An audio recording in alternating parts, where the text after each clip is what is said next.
The METUS Tech Show.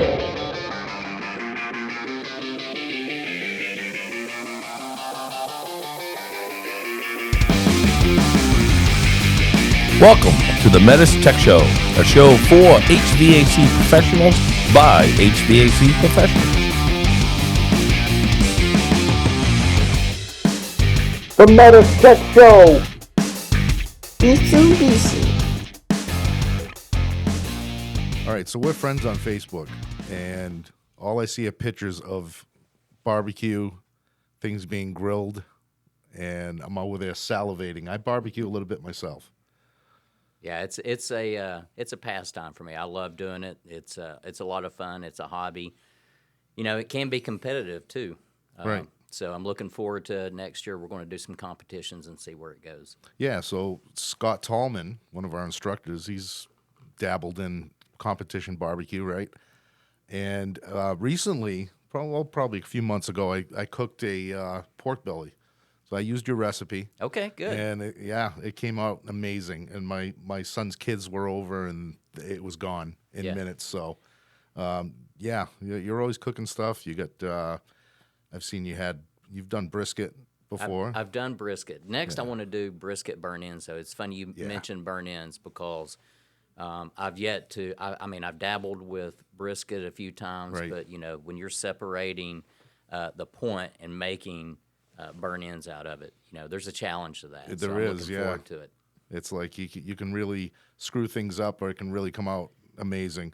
Brisket's a tough thing because it's like 14 hours, or some people cook higher temperatures, less time, but it seems like the low and slow, that's the way to go. That's the way to do it. Right. Absolutely. And, it's funny you mentioned about brisket, too, because while it's the most challenging, I think, it's probably the most expensive, too. So Yes. I don't know if you've went in and looked at brisket costs. Yes. It's Yeah. outrageously expensive. So It is. The novice smokers are like, I think I'll just do pulled pork today. Right. And it's tough to find a good cut of meat these days because it seems like all the old-time butchers are shutting down. Yep. And sometimes you got to resort to going to, the supermarket. They may not have a big cut of meat. Right. And it's really expensive. And it's full of fat.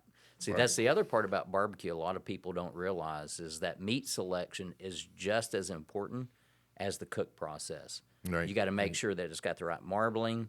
You got to make sure it doesn't have too much fat, not enough, so on and so forth. So there's an art to meat selection. I'm getting so hungry talking about this, and I just ate lunch. Right. I'm such a pig. But anyway, welcome to the METUS Tech Show. We got Mark Rogers on the show today. He's Director of Field Quality and Diamond Service Group. So we're going to talk a little bit about what he does today. Mark, how you doing? Good, man. Thanks All for right. having me on. Awesome. So I think our target pretty much with the METUS Tech Show is the guy in the truck, right? The installer, the technician. So how does this show benefit him? Well, let's start off by talking about what a DSG is. Yeah, I'm glad you asked, Steve. So DSG is Diamond Service Group member.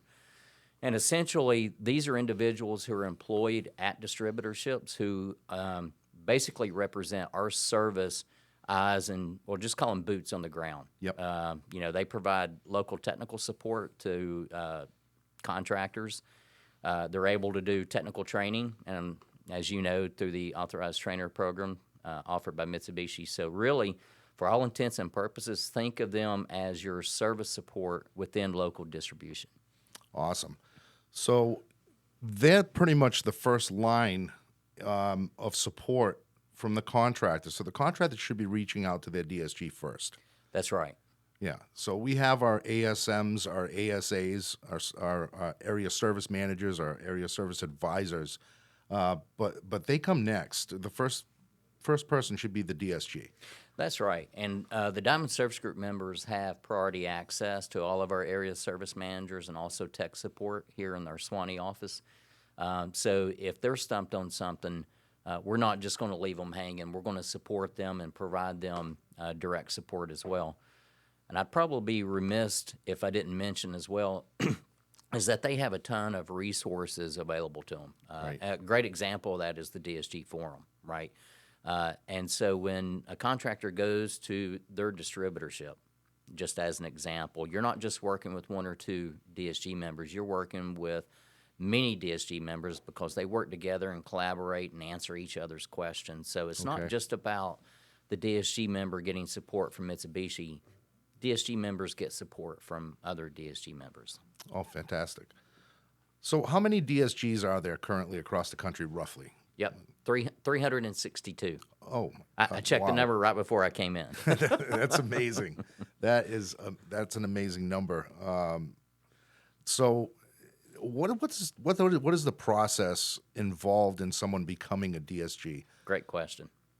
Yeah, so we put DSG members through a rigorous training program. It kind of starts off with them going through the essentials program. They get all the what we call the admin training, which is they learn how to use our case management system. As they're out in the field supporting contractors, they're enabled to create cases. We're able to see those cases so they can elevate them to us here in Swanee office if need be. But there's a comprehensive training process. Okay. There's practical field training as well out on job sites. So it's not just classroom training. They're getting real practical experience out in the field with our own factory trained service support members as well. That's great. So they have to, and they also go through train the trainer, right? That's right. So they go to, if they want to facilitate classes. That's right. Is it a requirement for them to facilitate classes? We strongly encourage it, Steve, at least the 4-hour, because we think that the opportunity for someone to teach a class, they have to know the material, right, in and out. And so we think that it improves their service support if they're able to at least do the 4-hour training. And I forgot to mention, I should probably mention it, is that every DSG member, before they become a full DSG member, passes a comprehensive test, and they have to pass that test. So if they fail it, we're able to kind of go back and say, okay, where did they struggle at? Let's just say, for example, it's refrigeration side of the service support. So we're able to look at that and say, okay, we need to target train this area to get them up to speed, and then retest, and they're able to pass and go through. Okay, so that person would be, is it a provisionary DSG? Correct, yeah. So when they first come into the program, they're provisional, they're getting training, they're going through everything that we offer in order to get them up to speed to enable them to support contractors at the local level. When they pass the test, they're able to move over to full DSG. Excellent. So, yeah, I see, I teach Train the Trainer. So Train the Trainer is a program that pretty much anybody that's facilitating here at METUS or any of our distributors want to facilitate Mitsubishi Electric classes. Yep. We put them through Train the Trainers, kind of a boot camp, and for training. It gives them all the facilitation skills. Once they do that, then they can sit and observe classes, co-teach classes, and then try and qualify for classes. So how important is a DSG member to METUS? Oh, Steve, I mean, it's critical. I mean, it's absolutely critical. We can't do business without DSG members out there supporting contractors at the local level. I mean, let's just say we're way up in sales, right? We're talking billions of dollars, and there's no way that one small company in terms of service support can support that. So the more we enable Diamond Service Group members at the local level to provide support, the more load it takes off Mitsubishi. Definitely. Okay, yeah, that makes sense. Now, on the Trane side, because we're partnered with Trane, so to speak, right? We have a joint venture with Trane. Yep.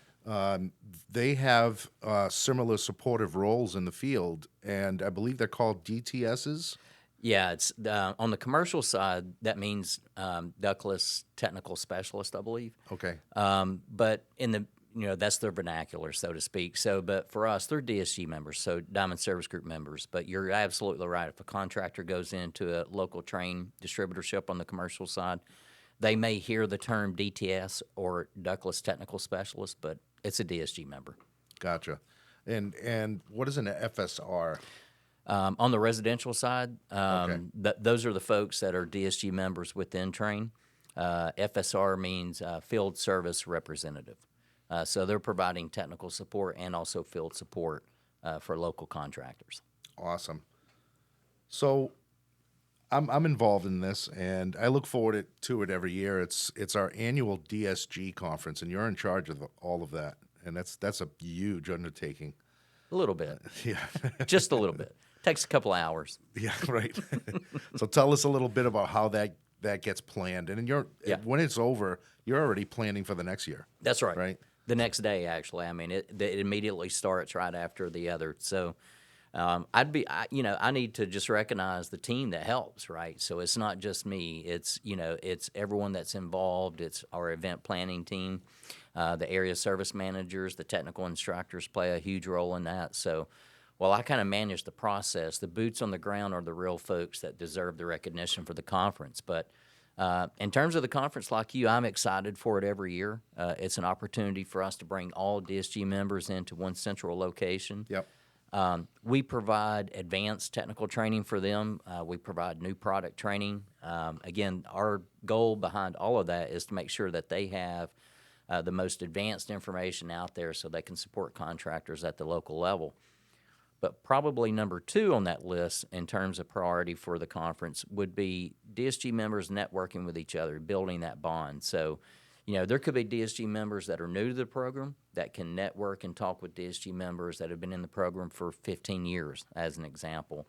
And they're able to kind of build that bond and build that trust. And what we ask is that DSG members support one another and work as a team. And so that's a great event for that relationship to kind of foster. Okay, yeah, and the breakout classes are just amazing. And like you said, everybody comes together, the service team, the training team, and we come up with these classes to kind of cater to certain levels of experience, right? We have the basic somewhat basic classes, and then the more advanced classes for our more advanced DSGs. That's right.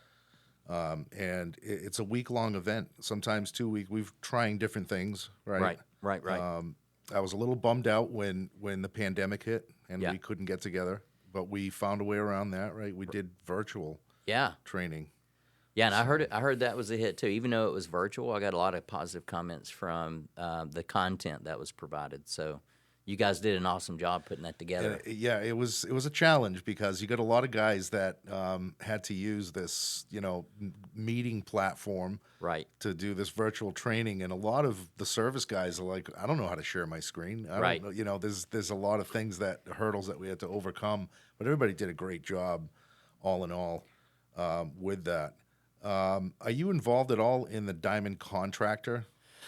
A little bit. While I don't manage the program, I do speak at a lot of their conferences more about the Diamond Service Group program. So I kind of visit those conferences and gatherings. I do presentations here in front of Diamond Contractors, just more about promoting the Diamond Service Group program, its benefits, who their DSG members are, so on and so forth. So that's kind of the goal behind that. Excellent. That just about does it, Mark. I appreciate you coming on this podcast, this episode, and we talked about some barbecue. We talked about the DSGs out in the field and what they do and how you manage that whole program. I appreciate your time today. Hey, maybe next time I can do a cooking show or something. Yeah, absolutely. We can do that. Yeah, we need to do that. Yeah, I'm sure the technicians in the truck will love that. Right. So, till next time, Mark, thanks for coming down. Thanks, Steve. I appreciate it. Thanks for the opportunity.